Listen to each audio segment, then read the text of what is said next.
Official limb against a great New Orleans defense. Doesn't go that way. Dan, we're scoreless. On a fourth down, we're scoreless no more. Yeah, I love it. He's going to get all-out pressure, someone right in his face. He gets the ball out with a little bit of touch on it, back shoulder fade, touchdown Eagles, and then they get pressure off their right side. They shut it down, and then Miles Sanders, right before the half, has that huge running lane, touchdown Philadelphia.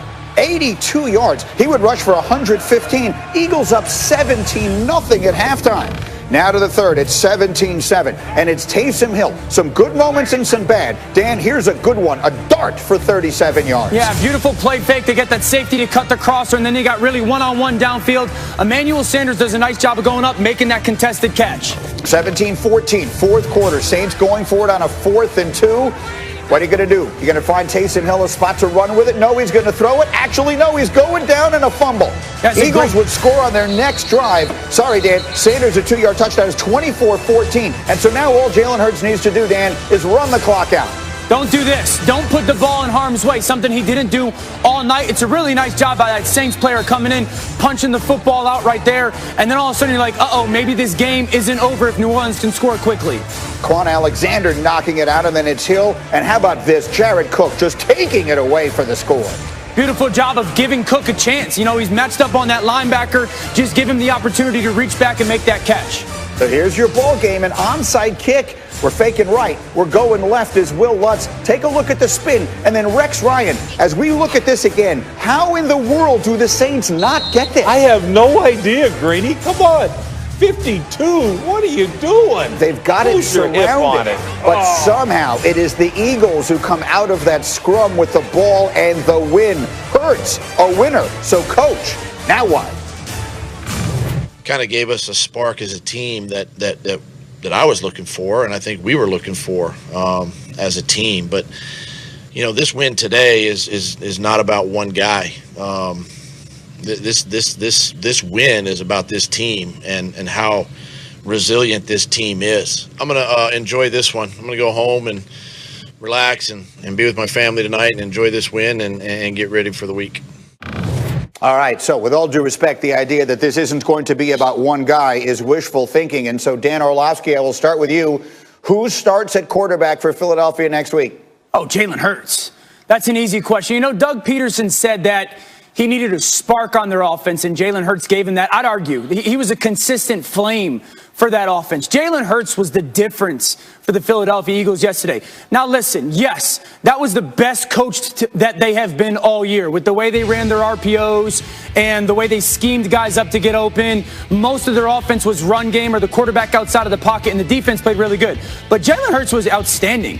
He did two things better than, Carson's done this year. One, his decisiveness helped their football team. It got the ball out of his hands. It allowed others to go and make some plays. And then he never hurt their team. His legs said, okay, the flaws of our team or the weakness of our team is our ability to pass, protect, and whatnot. I'm not going to hurt our football team with that way. So you saw a lot of scrambles. You saw a lot of designed runs. And you saw him going, okay, I'm gonna allow my athleticism to be something that our team can utilize. Our team that it desperately needs right now. So he was more than just a spark. He was a consistent flame and a complete difference maker for their football team. He's their starting quarterback next week and for the rest of the season. It certainly feels that way. So, Ryan Clark, what does this mean? He was supposed to be a lamb being led to the slaughter against this really good New Orleans defense yesterday, and that would have made it a lot easier in some ways for Doug Peterson. Now what?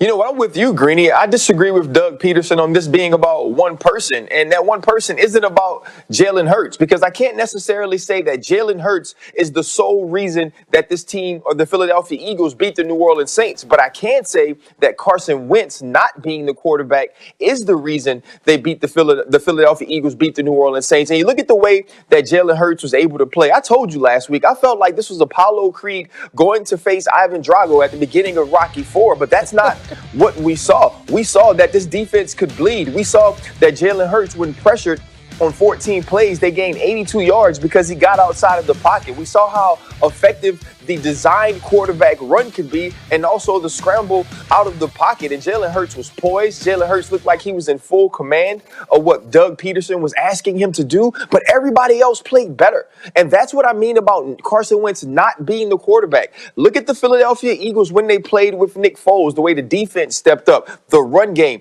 We saw some of the same things in Jalen Hurts and the Philadelphia Eagles yesterday. So the question has to be, why is that? Why is our team better when Carson Wentz isn't the quarterback? Well, that is a question they're going to have to get answered. I will come back to you on that one in a minute, but I did want Rex to ask you, because you had some questions about Jalen Hurts, and you weren't alone. What did he show you yesterday? Man, everything. It starts, first off, this is a team win. I get it, what Doug Peterson's saying, but it was inspired by one man.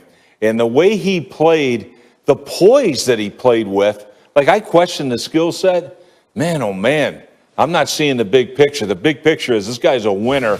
He's got the poise, and they did a great job with him. Man, it was college all over. He's running zone reads. This man ran for over 100 yards against a team that hadn't had a 100-yard rusher in 55 straight games. Mm-hmm. So, he was amazing in this game. And for those, is he going to be the quarterback next week? Are you kidding me?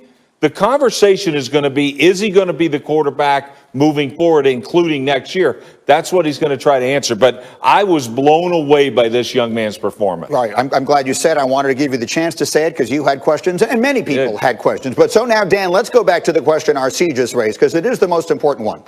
This is the second different quarterback who, if you just sort of lined them up in a draft, would go well after Carson Wentz would go, who has just elevated this team. And Nick Foles elevated this team, and now in this 6 quarters or whatever it has been, Jalen Hurts has done the same. What does that mean for Carson Wentz? Yeah, I think, first of all, the thing directly is there's something that we don't see going on with Doug Peterson and Carson Wentz.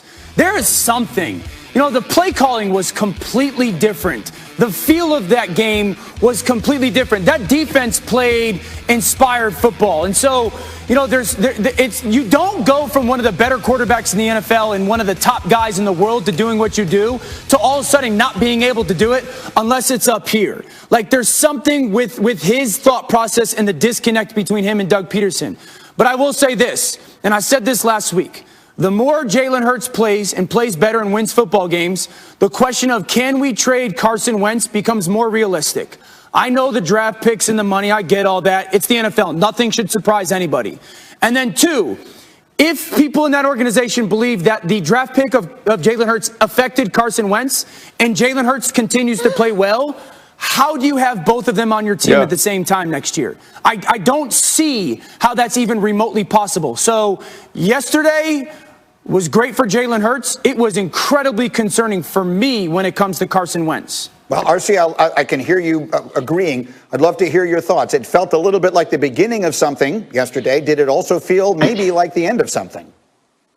You know what? You don't necessarily know if it felt like the end of something, but it started to move that ball toward that way. Because think about it. Before this game, what we thought was Doug Peterson said, I made this decision for a week. It felt to me like the Philadelphia Eagles knew they were going back to Carson Wentz at some point very soon, that Carson Wentz was the future of this team. But when you watch your team play inspired football, when the offense runs more smoothly, when the quarterback that you insert is smarter than your starting quarterbacks, makes better decisions than your starting quarterback, you start to wonder. And so now as the weeks stack and you get farther away from watching Carson Wentz bring this team to a point to where they had no chance to make the playoff, you start to think, okay, we have to move away from him. We got a guy. We have a dude who can take the throne and be a better player for this team. And so now as Carson Wentz sits on that bench and as you see him mope and as you wonder, can he be a good teammate? Dan is absolutely right. Can we have these 2 dudes in the same quarterback room? All right, so I want to talk much more about this as we go, but oh, by the way, the Saints, who a week ago we were all saying, oh, they're the best team in the world,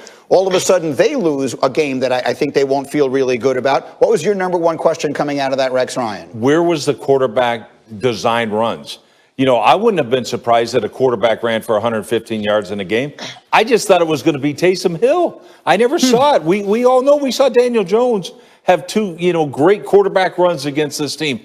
My big question going in here is Philadelphia can't stop the design runs. Mm-hmm. And I just was shocked that we never saw him. Yeah. I mean, look at that stat from Hembo up there really quick, RC, because I know you had a thought on this as well.